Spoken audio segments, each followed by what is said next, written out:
നൽകി പീഡിപ്പിച്ചു. ഈ പരാതികളോട് നിങ്ങൾ യോജിക്കുന്നുണ്ടോ?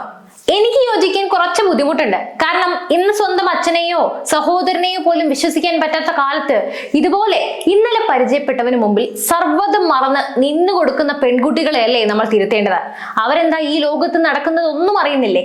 അല്ലെങ്കിലും ഉഭയകക്ഷി സമ്മതപൂർവ്വം നടന്ന ശാരീരിക ബന്ധങ്ങളെയൊക്കെ അവസരത്തിനൊത്ത് തിരുത്തി പറയുന്നത് എങ്ങനെയാണ് അംഗീകരിച്ചു കൊടുക്കാൻ പോലും പറ്റുന്നത്? അല്ലെ? ഒരു തരത്തിൽ പറഞ്ഞാൽ ഇതൊക്കെ സ്വയം ചളിവാരി തേക്കുന്ന പ്രവൃത്തിയാണ്. അതായത് ഒരു വിവാഹ വാഗ്ദാനം മാത്രം നൽകിയതിന്റെ പേരിൽ നമ്മുടെ ശരീരമൊക്കെ ഒരു വെറും വാക്കിന്റെ പുറത്ത് മറ്റൊരാൾക്ക് കാഴ്ചവെക്കാനും മാത്രം വിഡ്ഢികളാണോ ഇന്നത്തെ പെൺകുട്ടികൾ? പ്രത്യേകിച്ചും 10-23 വയസ്സൊക്കെ ഉള്ളവർ. ഞാനീ പറഞ്ഞു വരുന്നത് യൂട്യൂബർ തൃക്കണ്ണനെതിരെ ഇപ്പോൾ ഒരു പെൺകുട്ടി സമാനമായ രീതിയിൽ, അതായത് വിവാഹ വാഗ്ദാനം നൽകി പീഡിപ്പിച്ചു എന്നും പറഞ്ഞ് പരാതി നൽകിയിട്ടുണ്ട്. ഈ പറഞ്ഞ പെൺകുട്ടി ഒരു നിയമ വിദ്യാർത്ഥിനിയാണ് എന്നതാണ് ഏറ്റവും വലിയ തമാശ. അതെന്തോ ആവട്ടെ, അവനെ വെളുപ്പിക്കാനൊന്നും അല്ല ഈ വീഡിയോ ഞാൻ ചെയ്യുന്നത്. എനിക്ക് പറയാനുള്ളത് ഇത്രയേ ഉള്ളൂ. ഈ ടൈപ്പ് പരാതികളുടെ മറുവശം നമ്മളൊന്ന് ചിന്തിക്കേണ്ടതാണ്. അല്ലെങ്കിലും നിങ്ങളൊന്ന് ആലോചിച്ച് നോക്കൂ.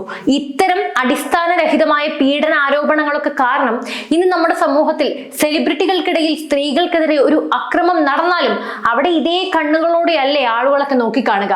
അഥവാ ആരോപണ വിധേയർക്കായിരിക്കില്ലേ സോഫ്റ്റ് കോർണർ കിട്ടുക?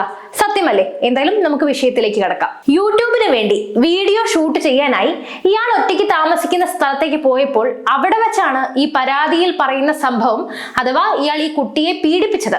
ഇതിനു മുമ്പും ഒരു തവണ ഇയാൾ ഇതുപോലെ തന്നെ പരാതിക്കാരിയെ പീഡിപ്പിക്കാൻ ശ്രമിച്ചിരുന്നു. പക്ഷേ അപ്പോൾ ഇയാൾ വിവാഹം കഴിക്കാനെന്നും പറഞ്ഞ് വാഗ്ദാനം കൊടുത്തിട്ടില്ലായിരുന്നു. അതുകൊണ്ട് തന്നെ പരാതിക്കാരി പീഡിപ്പിക്കാനും സമ്മതിച്ചില്ല. പക്ഷേ പിന്നെയും ഈ കുട്ടി ഇതുപോലെ പോയി. അപ്പോൾ ഇദ്ദേഹം കയറി പീഡിപ്പിക്കുന്നതിനൊപ്പം തന്നെ വിവാഹം കഴിക്കാം എന്ന് പറഞ്ഞ് ഒരു വാക്കും കൊടുത്തു. പിന്നെ പേടിക്കാൻ എന്തിരിക്കുന്നു, കല്യാണം കഴിക്കുമല്ലോ. അതോടെ കുട്ടി എല്ലാത്തിനും സമ്മതിച്ചങ്ങ് കൊടുത്തു. പക്ഷെ പിന്നെയല്ലേ കാര്യങ്ങളൊക്കെ മാറി മറിയുന്നത്. ഇദ്ദേഹത്തിന്റെ നിറം മാറി. ഇയാൾക്ക് ഇതുപോലെ വേറെ ഒരുപാട് പെൺപിള്ളേരുമായി ബന്ധങ്ങൾ ഉണ്ടായിരുന്നു. ഇദ്ദേഹത്തെ വിശ്വസിക്കാൻ തന്നെ കൊള്ളില്ലായിരുന്നു. ഇങ്ങനെ ഇദ്ദേഹത്തെ പറ്റി ഇത്തരത്തിലുള്ള വിവരങ്ങളൊക്കെ ആ 23 വയസ്സുകാരിക്ക് കിട്ടിയത് അപ്പോഴാണ്. എന്താണല്ലേ? അതൊക്കെ പോട്ടെ, നേരെ മറിച്ച് അവന്റെ ഫെയിം കണ്ടിട്ടാണ് അന്ന് ഈ ബന്ധത്തിന് ഈ കുട്ടി നിന്നത് എങ്കിൽ ഇന്നത്തെ കാലത്ത് ഏത് പൊട്ടന് പോലും വേണമെന്ന് വെച്ചാൽ ഉണ്ടാക്കിയെടുക്കാൻ പറ്റുന്ന ഒന്നാണ് ഈ ഫെയിം, അഥവാ യൂട്യൂബർ എന്നും സോഷ്യൽ മീഡിയ ഇൻഫ്ലുവൻസർ എന്നും ഒക്കെ പറയുന്ന ഈ ലേബൽ. പക്ഷെ ഇന്നത്തെ ഒരു വിഭാഗം കുട്ടികളും ഇവരെ കാണുമ്പോഴേക്കും മേലേക്ക് ചാടി വീണ് സകലതും ഇട്ടെറിഞ്ഞ് സ്വയം വിഡ്ഢിവേഷം കെട്ടുകയാണ് പതിവ്. എന്നിട്ട് കണ്ണും പൂട്ടി ഇവരെ വിശ്വസിച്ച് നടന്നിട്ട് ഇവര് പറ്റിച്ചെന്നും പറഞ്ഞത് പരാതി കൊടുക്കുന്നതിൽ എന്താണ് അർത്ഥം? ഒരു കാര്യം പറയാമല്ലോ, ഇന്ന് ഇങ്ങനെ പരാതി പൊക്കിക്കൊണ്ട് പോയാൽ നിയമം ഇവരുടെ ഒപ്പം നിൽക്കുമായിരിക്കും. പക്ഷേ സമൂഹം വിഡ്ഢികളല്ല. അവർക്ക് നെല്ലും പതിരും ഒക്കെ വേർതിരിച്ചറിയാൻ പറ്റും. അപ്പോൾ നിങ്ങളുടെ ഒപ്പം നിന്നിട്ടില്ലെങ്കിൽ അവരെ കുറ്റം പറയാൻ പറ്റില്ല. പണ്ട് വിജയ് ബാബുവിനെതിരെയും ഇതേപോലെ ഒരു നടി പരാതിയും കൊണ്ട് പോയപ്പോൾ അന്ന് ഒറ്റപ്പെട്ടത് ആ നടിയാണ്. അതുപോലെ സോഷ്യൽ മീഡിയ ഇൻഫ്ലുവൻസർ ശ്രീകാന്ത് വെട്ടിയാർക്കും സംഭവിച്ചു. ഇതൊക്കെ നല്ലതാണെന്നോ ചീത്തയാണെന്നോ അല്ല ഞാൻ ഈ പറയുന്നത്. പക്ഷെ എല്ലാം കഴിഞ്ഞ് ഇങ്ങനെ എതിരെ നിൽക്കുന്ന ആൾക്കെതിരെ നിങ്ങൾ തിരിയുമ്പോൾ ഒരു തരത്തിൽ പറഞ്ഞാൽ നിങ്ങൾ ഈ നിയമത്തിനെ വളച്ചൊടിച്ച് മുതലെടുക്കുന്ന പരിപാടിയല്ലേ ചെയ്യുന്നത്? ഈ റിലേഷൻഷിപ്പിലായിരിക്കുമ്പോൾ രണ്ടുപേരെയും ഉഭയകക്ഷി സമ്മതപൂർവ്വം നടന്ന ഫിസിക്കൽ റിലേഷൻഷിപ്പിനെയൊക്കെ നിങ്ങൾ 1ഉം 2ഉം പറഞ്ഞ് തെറ്റിയ ശേഷം ഇങ്ങനെ പൊടിപ്പും തൊങ്ങലും ഒക്കെ വെച്ച് കയറ്റി പീഡനമാക്കാൻ സത്യം പറഞ്ഞാൽ നാണം തോന്നില്ലേ? അതോ കാലങ്ങൾ വേണ്ടി വന്നോ ഇതൊക്കെ ഒരു പീഡനമായിരുന്നു എന്ന് നിങ്ങൾക്ക് മനസ്സിലാവാൻ? ഇതൊരു കുട്ടി അഥവാ മൈനർ ആണെങ്കിൽ നമുക്ക് പിന്നെയും സമ്മതിക്കാം. പക്ഷേ 10-23 വയസ്സൊക്കെ ആയ യുവതികളാണ് ഇതൊക്കെ കാട്ടിക്കൂട്ടുന്നത്.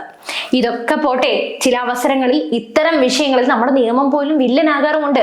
അതായത് ഞാൻ ഈ പറഞ്ഞ പോലെ മൈനറുകളുടെ ഇടയിൽ ഇതേ വിഷയം നടക്കുമ്പോൾ ഇരകൾ പറഞ്ഞത് മാത്രം കേട്ട് അത് കണ്ണും പൂട്ടി വിശ്വസിച്ച് ഓപ്പോസിറ്റ് നിൽക്കുന്ന അഥവാ പ്രതികളുടെ ഭാവിയെ പോലും ഇതൊക്കെ തകർത്ത് കളയും. അത്തരത്തിൽ ഇഷ്ടം പോലെ സംഭവങ്ങൾ നമ്മുടെ ഈ കേരളത്തിലും നടന്നിട്ടുണ്ട്.